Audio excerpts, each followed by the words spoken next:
Some reaction now to the news out of the United States this last hour that Donald Trump has won enough delegates to become the presumptive Republican presidential nominee, setting up a rematch with Joe Biden.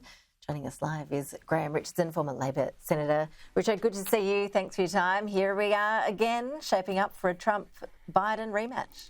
Yeah, meanwhile, back at the ranch, I think that's how you'd describe it.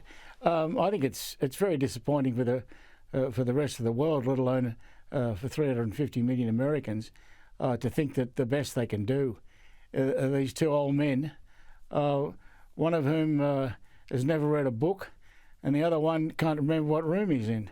It's a bit sad.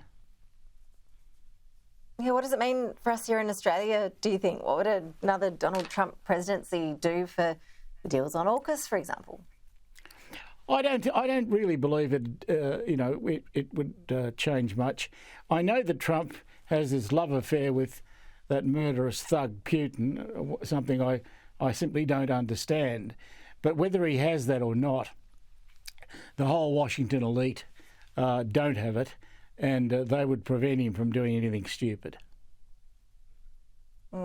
We'd all like to think so. Richard, look, let's look at politics back home. We're seeing another GST row today. New South Wales is calling foul over its latest round of distribution. Are they right to do so? I'm sorry, I missed that last bit.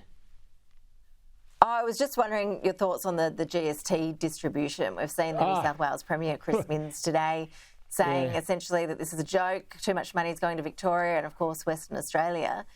What do you make of it? I mean, Anthony Albanese isn't in any position politically to change it, considering the seats that he needs in WA. He can't change it, and Chris Minns has a duty to whinge.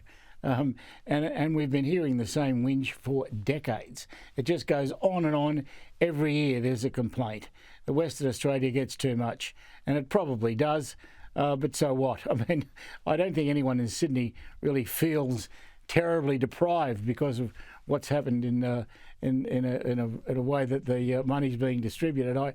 I just don't see that. So it's just one of those things where you say forever thus.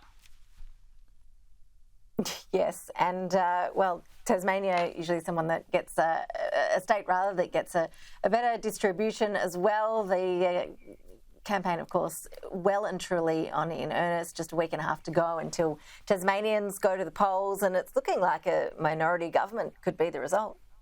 Yeah, it certainly is. I mean, you got to remember that's a small place. Tasmania's got a population smaller than Newcastle. I think a lot of us forget that. And so it doesn't take many votes to change things down there. If you've got enough cousins and friends and mates, you can achieve great things with very few votes. So we'll wait and see what transpires. But it's been a long time since Labor had the numbers in Tasmania. I suspect they'll fall short again.